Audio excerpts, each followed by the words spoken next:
tú eres el artista, yo no. Un día. Un día había visto, sí, señor.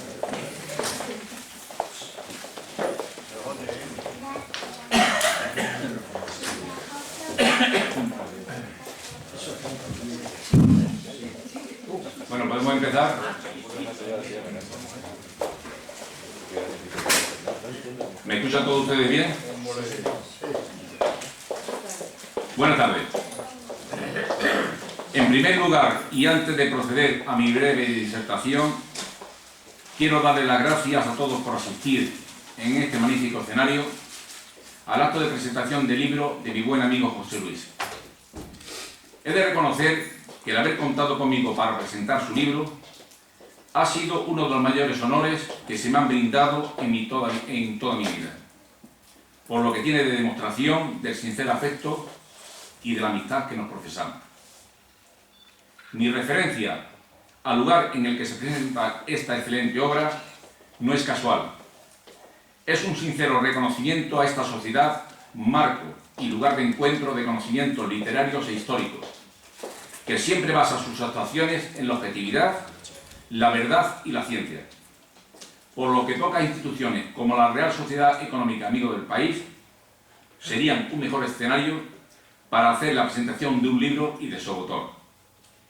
José Luis, salvando las distancias temporales, cumple del mismo modo con esos principios en su labor como historiador, alejándose de interpretaciones subjetivas o tendenciosas y buscando siempre y de manera incansable la verdad con las herramientas que la ciencia, su trabajo, su esfuerzo y las pruebas documentales le aportan. No me puedo sustraer a la realidad. José Luis, antes que nada, es un gran amigo.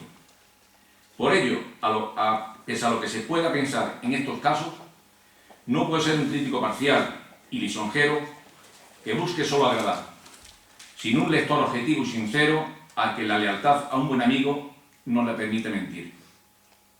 Un día, encontrándome en la base General Menacho acompañando a la Hermandad de Veteranos de las Fuerzas Armadas y de la Guardia Civil, quienes estaban realizando una visita a sus instalaciones, recibí una inusual llamada.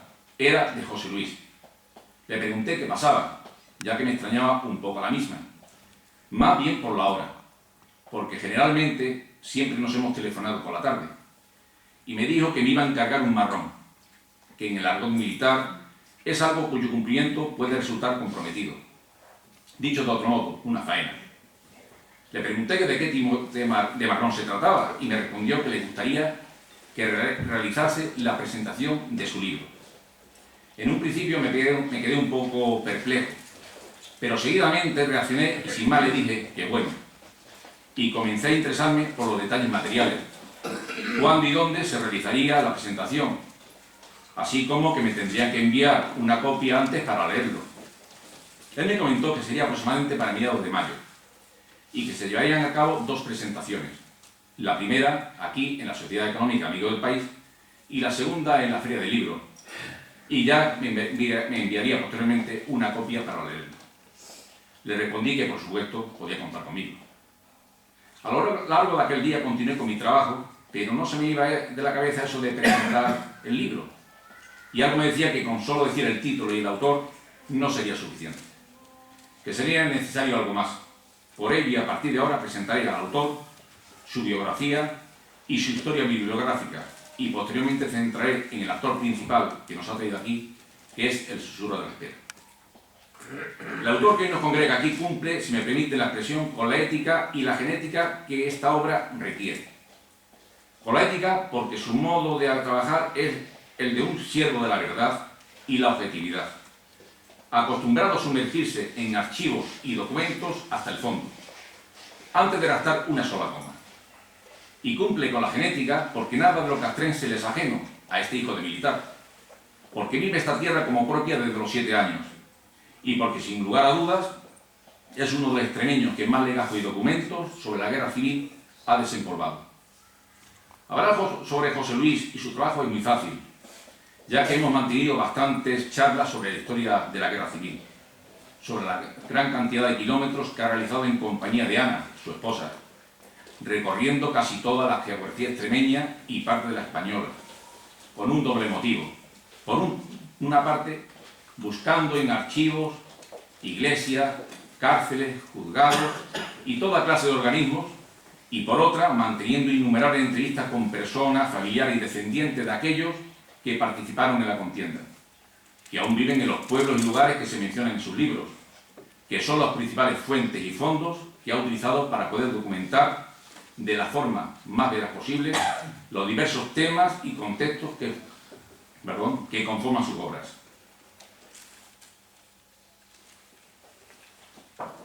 José Luis nació en Tudela, Navarra, dentro de una familia militar allá por el año 1936, en plena guerra civil. Pero con 7 u 8 años ya se trasladó con su familia a Badajoz. Los estudios de primaria los cursó en la Academia General en la Escuela General Navarro. Los de bachillerato superior en la Academia Central Politécnica. Y los de magisterio en la Escuela Arias Montano. Posteriormente se licenció en Geografía e Historia y finalmente se doctoró en Historia por la Universidad de Cáceres con la calificación de cum laude, con su obra La Guerra Civil en la provincia de Badajoz, represión republicano-franquista. Dedicó a esta obra 10 años de un concienzudo estudio y meticulosa redacción. Además ha ejercido la enseñanza como maestro nacional y como profesor de instituto durante 41 años, y siempre en localidad extremeña, entre Badajoz y su provincia, lo que es sin duda un buen aval con el que presentar a un autor con vocación divulgadora. Por todo ello se puede considerar un extremeño de pura cepa. Ya sé que hoy los actores principales que nos han traído aquí son José Luis y su libro, El susurro de la espera. Pero sería poco cortés por mi parte si no menciono a su mujer Ana, compañera infatigable en sus viajes, colaboradora y depuradora de sus obras, dotada de un gran sentido de la ecuanimidad y un alto conocimiento de la literatura, siendo asimismo ella coautora de algunas de sus obras, como por ejemplo Sabemos quién quiso matar a Franco, lo tienen ustedes ahí fuera, denominada familiarmente por nuestro autor como El anarquista, una preciosa historia novelada y que, dado que la mayor parte de las situaciones que se dan en ella han sido reales, ha despertado el interés de alguna empresa o productor para llevarla al cine.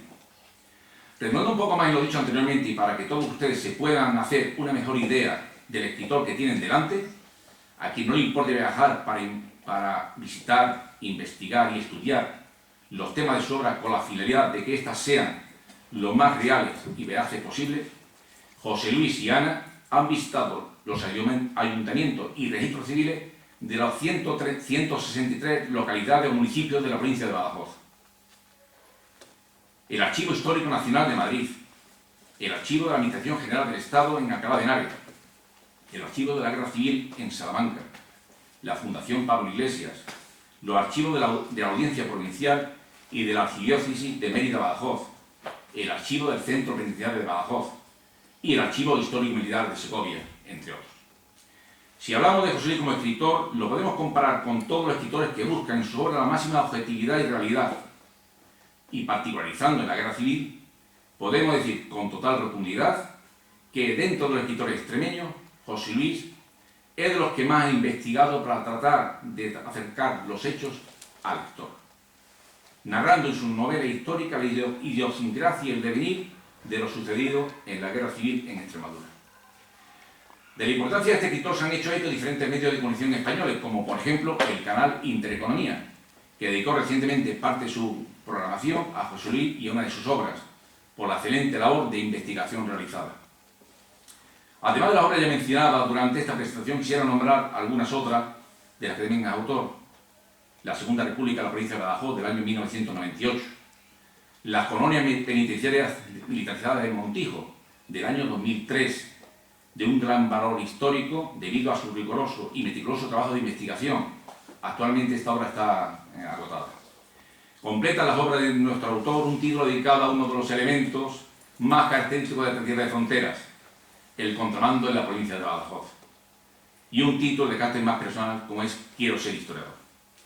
No quisiera terminar esta semblanza del autor que nos congrega aquí sin referirme a una faceta que lo define como pocas, que es su pasión por la pintura, trasladando su constancia, tenacidad y perseverancia a sus obras.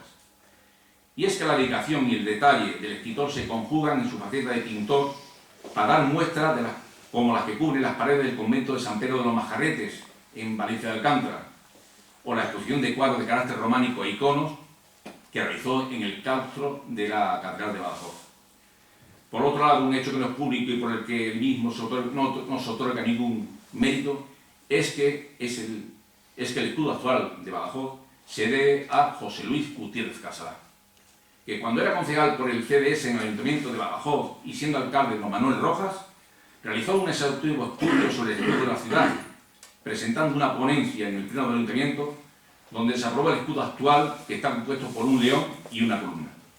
Por todo ello, lo mejor que podemos decir de nuestro ilustre paisano es que es un verdadero artista e investigador, que es como le gustaría ser conocido. Empezando con nuestra obra, que nos ha traído aquí, nuestro autor se adentra en la psicología del momento histórico para narrarnos El susurro de la espera.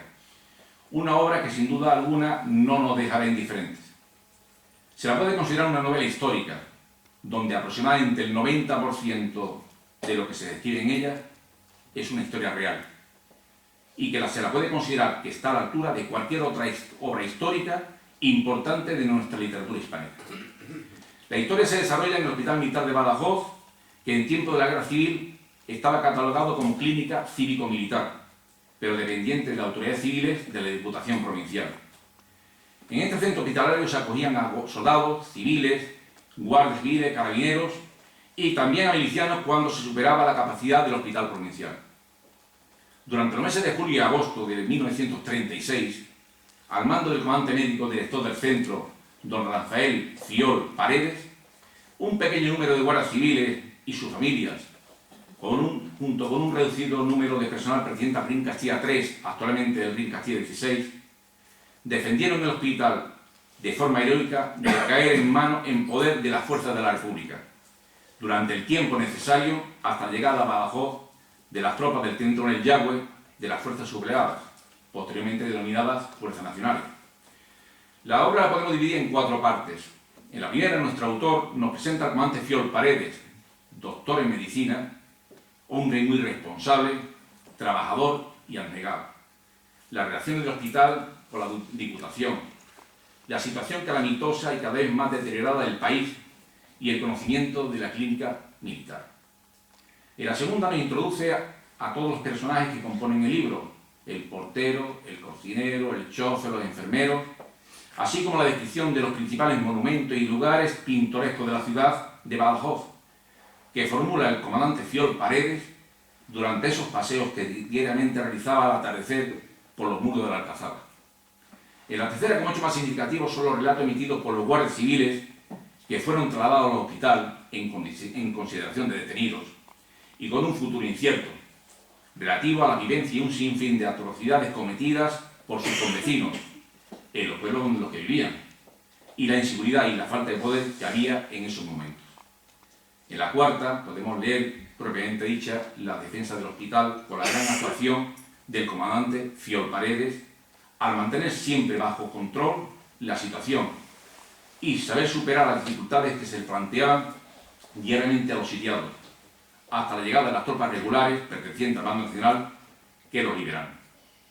Como resumen a todas mis palabras, nuestro escritor, José Luis, pienso que ha pretendido con el susurro de la espera crear una obra ambientada en la guerra civil, en donde un pequeño grupo de hombres afines al bando nacional defendieron el hospital durante 27 largos días, repeliendo todas las tentativas de asalto realizadas por los milicianos del Frente Popular, y que pasando las calamidades y necesidades que en un cerco y un ambiente hostil se presuponen, lograron superar todas esas trabas que la situación y el hostigamiento de las fuerzas del bando republicano les imponían el tiempo necesario para ser liberadas.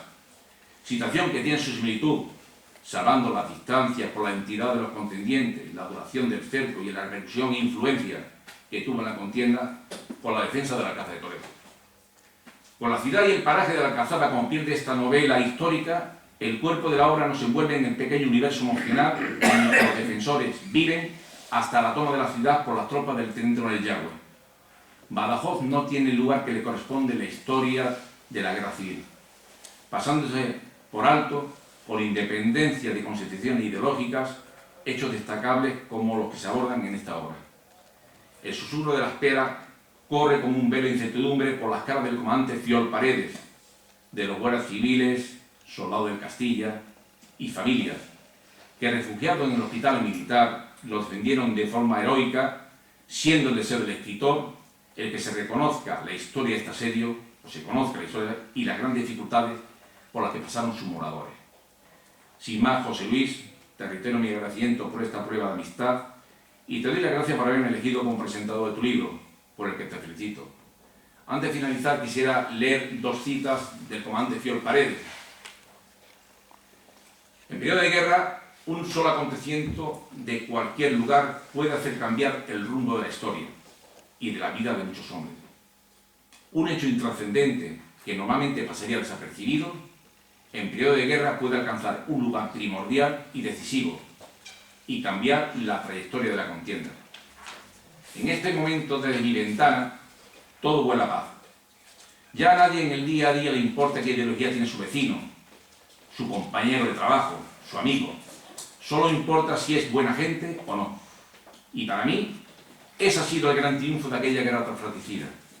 El comprender que lo más valioso que tiene este mundo es sencillamente el hombre, desnudo de ideologías y vestido de sencillez y honradez. Muchas gracias y le dejo con José Luis Gutiérrez Casado.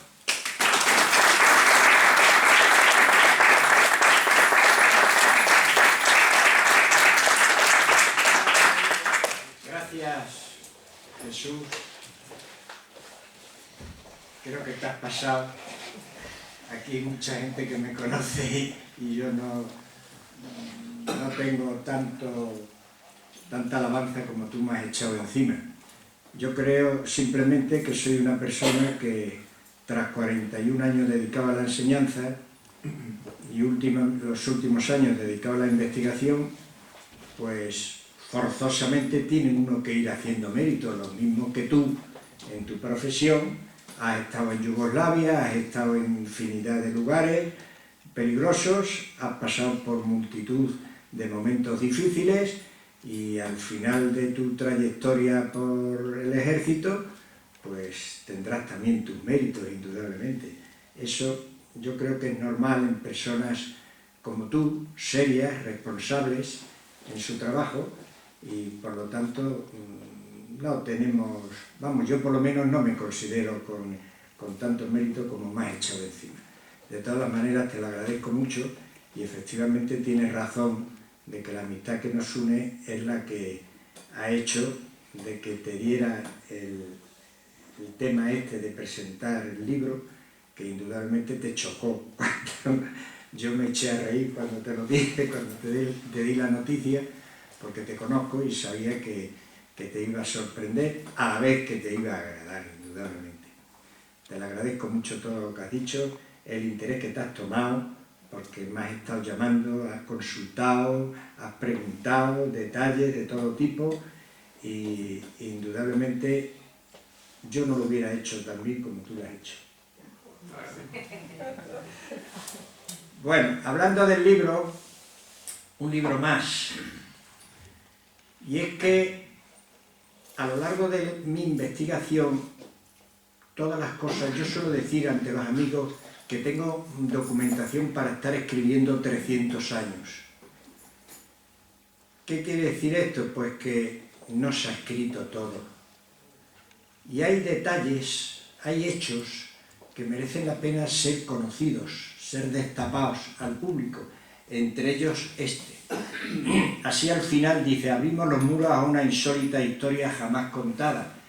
Aquí mismo, si nos sinceramos, veríamos en las personas aquí presentes de que es un hecho este, de que los milicianos de aquí de Badajoz, al enterarse que tenían 60 guardias civiles y sus familiares presos en el hospital militar, quisieron asaltarlos para pasarlos a cuchillo.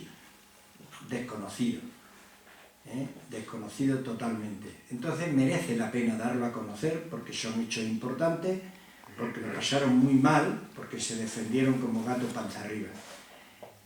La figura de del director es importantísima, el personaje principal de la obra, pero unida a las personas que le ayudaron.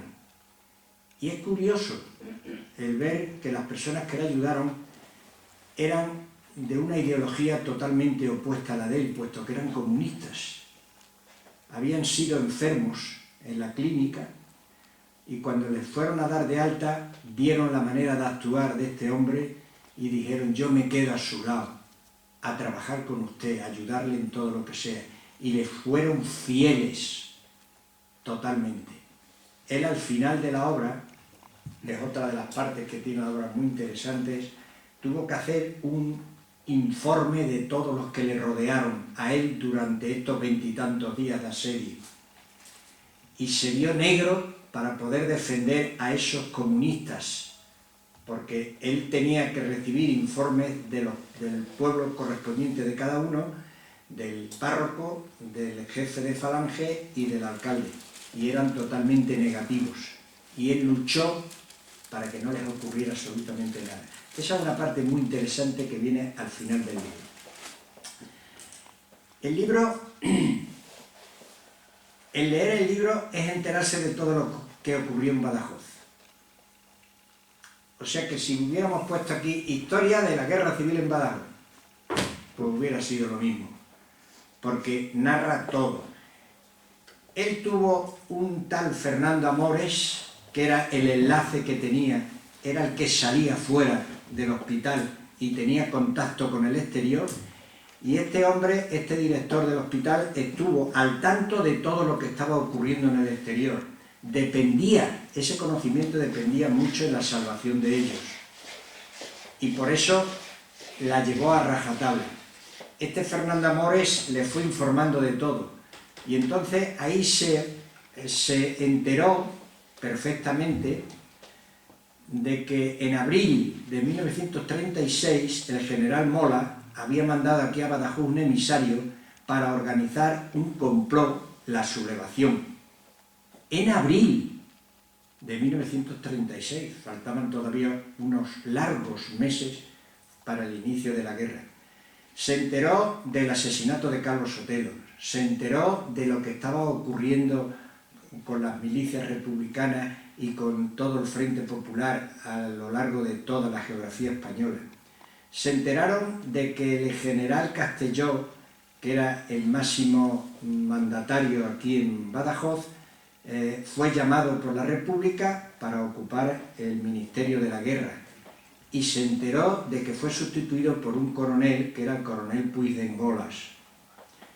Estuvo al tanto perfectamente de que el regimiento de Castilla 3, en aquel entonces, ahora 16, pues no se sublevó, quedaron en no salir a la calle. Hubiera ocurrido otra cosa distinta, la historia de aquí de Badajoz hubiera sido totalmente diferente, por eso tiene mucha importancia. Entonces, estuvo al tanto. ¿Por qué estuvo al tanto? Porque en el hospital militar se fueron refugiando todas aquellas personas que no eran partidarias de la República. Entre ellas estaba el padre de Juan Torres Payasar, del oculista de aquí de Badajoz. El padre, que era capitán médico, fue uno de ellos con sus hijos, entre ellos este Juan Torres, se trasladó al hospital militar. Y viene la odisea que pasaron para llegar allí. Así como otros militares, como fue el teniente Ropero, como fue el oficial Farrona, etcétera, etcétera, cómo se fueron refugiando todos allí. O sea que el hospital militar llegó a ser durante el mes de julio y agosto el refugio de todas las personas que podíamos decir que no eran republicanas, que no estaban de acuerdo con lo que estaba ocurriendo. Porque es que en aquel momento yo creo que era muy difícil el saber si era uno republicano o no era republicano, porque lo que había que mirar era lo que estaba ocurriendo, y lo que estaba ocurriendo eran verdaderas barbaridades. Al Frente Popular se le escapó de las manos el poder, la autoridad, y entonces fue un desastre, y eso tenía que desembocar inevitablemente en una guerra, como así ocurrió. Entonces este militar, este jefe del hospital, estuvo al tanto de todo lo que fue ocurriendo, Se enteró cuando el cuartel de la Guardia Civil se sublevó. Se enteró perfectamente de los resultados de la batalla de los Santos de Maimona, puesto que recibió a heridos. Luego, otra de las cosas que trae este libro es que al final demuestro las personas que fusilaron huidas de la batalla de los Santos de Maimona. Vienen aquí, vienen nombre y apellido, viene todo, viene ahí. Huyeron. El primero que tenían que haber fusilado es a Puig de Engola, que fue el primero que huyó. No solo huyó de la batalla de los Santos de Maimona, que luego huyó a Portugal y dejó esto en pelotes aquí. La única persona que quedó aquí fue el teniente coronel Pastor de Carabineros, fue la única autoridad. Si las autoridades de Badajoz no se hubieran ido y hubieran pactado, otro gallo hubiera cantado, totalmente diferente. Pero la única autoridad que encontraron los nacionales, los militares sublevados aquí al entrar en Badajoz, fue al teniente coronel Pastor. Ese fue uno de los motivos de la represión que organizaron aquí en Badajoz. Otro de los estudios que se pueden ver curiosos en el libro este fue los personajes, como ha mencionado Jesús, que ha demostrado que se ha leído perfectamente el libro. Entonces los personajes son curiosos, porque el comandante Fior no tuvo más remedio que hacer un estudio de todos ellos, para saber quiénes eran los enemigos que tenía dentro de su propia casa. Claro, los que tenía afuera ya sabía cómo ir haciéndole frente y cómo luchar contra ellos, contra las milicias. Pero, ¿y los que tenía dentro? Tuvo una sublevación en una de las salas de enfermos. Tuvo una sublevación por parte de la guardia del hospital, que eran republicanos y estaban al mando de Brigada Atena. Tuvo enfermos que se la jugaron bien jugada y que dieron lugar, uno de ellos, un carabinero, que recibió una perdigonada en su trasero, lo curaron y a los 2 o 3 días salió. Y fue contando cosas que no eran reales. Y eso motivó que el teniente coronel Pastor, jefe de los carabineros, entrara en el hospital de improviso, sin aviso previo, a hacer un registro. Las pasaron canutas, no se pierdan ese episodio, porque ahí se jugaron la vida todos. Ahí pone los pelos de punta de cómo fueron transcurriendo los momentos esos tan difíciles que pasaron. O sea, que en la lectura del libro este va viendo uno reflejada todo lo que fue ocurriendo en la guerra durante el mes de julio y el mes de agosto aquí en Badajoz capital. Si alguien tiene que hacer, yo no me voy a extender ya más porque ya se nos hace tarde y entonces no quiero ser pesado, pero si alguien quiere hacer alguna pregunta puede hacerla tranquilamente. Augusto. Yo quiero hacerte una pregunta. Los guardias civiles que se sublevaron en agosto, Sí. ¿se refugiaron en el propio cuartel de la Guardia Civil primero? No. ¿No? No. Mira, el comandante Vega Cornejo, que era el jefe de la comandancia aquí en la provincia de Badajoz, ya se habían sumado al franquismo, o a los militares sublevados, en aquella época eran militares sublevados, todavía no sabíamos nada de Franco, se habían sumado en Villanueva de la Serena, se habían sumado en Fregenal y se habían sumado en Llerena. Entonces, el comandante Vega Cornejo, para que no se sumaran los guardias civiles a la columna de Yagüe que iba a empezar la ruta de La Plata, Monesterio, Fuente de Canto, Calzadilla, etcétera, etcétera, hasta llegar a Mérida, los retiró y los trajo presos aquí al hospital militar.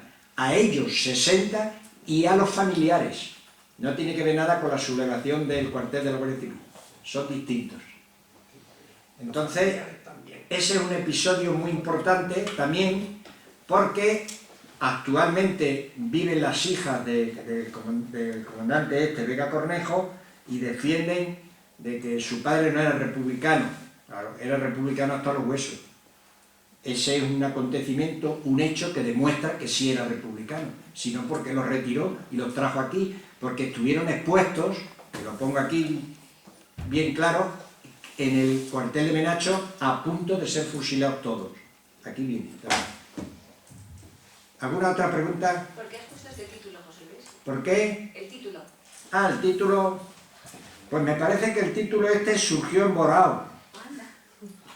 Porque en el verano, ahí en los Pirineos, donde lo pasamos juntos, agradablemente juntos, pues hablamos, tenemos muchas tertulias, muchas conversaciones, y entonces lo mismo que pasó con Sabemos quién quiso matar a Franco, también se fraguó allí en Borao. Y allí pues se le dio también muchos nombres, porque era asalto al hospital militar. Sonaba así muy fuerte. Yo creo que a un tema que es fuerte hay que quitarle la tapadera, hay que destaparlo un poco y hacerle más suave, por lo menos la entrada, que por eso se le puso el susurro de la espera. ¿Alguna otra pregunta? Entre las autoridades que huyen a Portugal... Está el alcalde Sinforiano Madroñero, está el gobernador Granados, está el coronel Puig de Engola, están todos los concejales del ayuntamiento, todas las autoridades. Aquí la única autoridad que quedó fue el teniente coronel Pastor, que era el jefe de los carabineros. Mal hecho cargarse a los carabineros todos, entre ellos a él, al primero. Lo fusilaron sin previo juicio ni nada de nada. Entre ellos estaba el abuelo de mi mujer, carabinero. Mal hecho, ¿por qué? Porque estaban defendiendo el pan suyo. Y entonces en aquella época, hasta hace bien poco, los militares han sido apolíticos por orden tajante. Luego en aquella época más todavía. Luego, ¿por qué razón tuvieron que fusilarlo? Mal hecho. Las cosas hay que reconocerlas así, es así. No, de otra manera. ¿Más preguntas?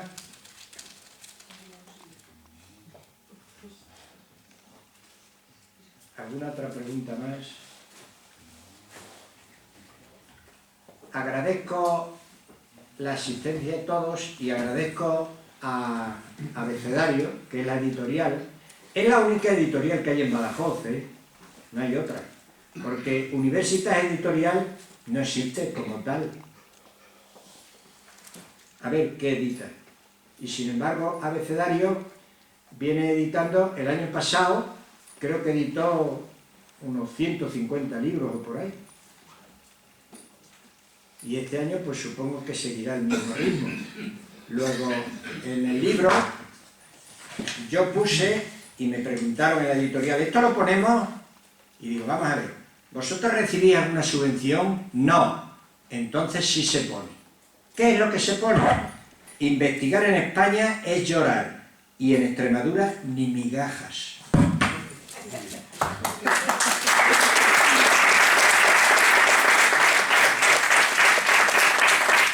Bueno, muchas gracias a todos.